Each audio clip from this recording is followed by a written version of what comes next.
Miaraba tompoko lay sy tompoko vavy, tonga eto amin'ity sehatra famakafakana politika ity indray isika. Azadina nefa ny manao zema sy miabone ny seninantsika. Misaotra tompoko. Vola tsara sika dia akory lie, akory ranandria, akory lahaly, miaraba to iroso amin'ny fakafaka lohateny avy atsamy isika. Araka ny voalaza eo amin'ny lohateny dia ny hoe tsy tolon'ny kapisate akory iny tolona iny patolon'ny malagasy leo jadiny, leo tsisy jiro sy rano, eny leo ny rà sy ny fitondrana no tarihan'ny Rajoelina. Leo iny fitondrana iray manontolo iny mihitsy izay no tarihan'ny volomboasary. Miarahana hita tokoa mantsy fa nanaitra ny ambom-pony malagasy ireny avonavona sy ny tsy fiainona ny feo amin'ireny miatomboka tamin'ny fifidianana solombavam-bahoaka izy ireny izay tsy nanajany ny feom-bahoaka sy ny safidina fa dia noterena sy nasisika fotsiny ny olona na ny kandida natolotsy ny volomboasary sy ny mpanaradia azy olany. Ankehitriny aza moa dia mbola mahasamby reare izy ireo fa maro anisa ao amin'ny ateny mera-pirenena ao. Iny tsy lavina izany saingy maro anisa tamin'ny alabaty nezineziny dia nandeha indray ny fifidianana ny be ny tanàna dia mbola nisy olany sy ny baribary ihany ny zava-panao, ny mpitondra sy ny mpomba azy ireo tamin'izany amin'ny fanaovana alabato, manao izay andaniana ny olona natolona.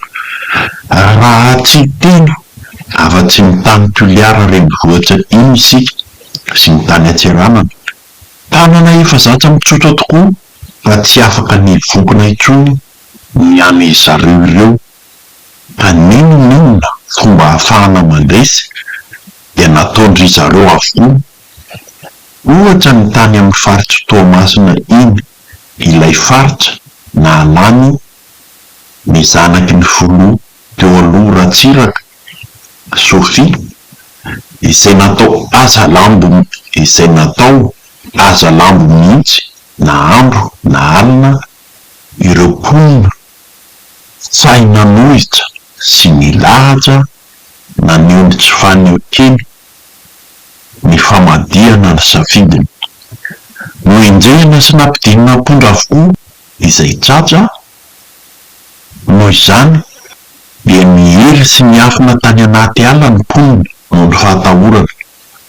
Na miezaka ny joro aza ny solombavam-bahoaka tany an-toerana i Sofia Ratsiraka dia nitory hatrany ny fisamborana, anisan'izany ny mpitahan-tsoratra nity solombavam-bahoaka ity, mieritreritra ny tsiolomata manota mihitsy ny fitondrana volomboasary iny.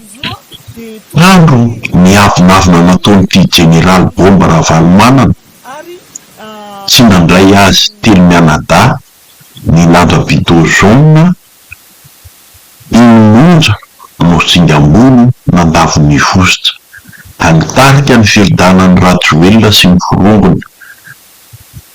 Ka aoka hazava fa tsy mikapisate akory ny tolona tsy nahatonga iny fitondrana iny nirodana. Tsy ny mpanohitra ihany koa fa ny vahoaka leo iny fitondrana iny sy ny tanora marobe tonga saina niampy ny Génération Z midina avy eny Ankatso no ny fanampy ary samy hiatsika ny zandary isan'andro tamin'ny bomba nandajan-dranomaso teny Andalambe. Efa taty afarafara vao niditra ny kapisate, tsy azo amavanina nefa ny fijoroan'izy ireo satria nanome hery ireo mpitolona teny Andalambe. Ka izay olona ho ajorinareo ao anatin'ity governemanta vaovao atsangana eo ity, aoka reto mba tsy olona efa naloto tanana na efa nitakosina tamin'ny mpitondra teo aloha no ho hita ao fa olona marina, olom-baovao, araty zany de itontolona izay ny matimatesan'ireo naratra sy namony aina mba hitondra fanavozana ho an'ity Madagasikara malalatsika ity. Mametsaka ny veloma vetivety indray tompoko.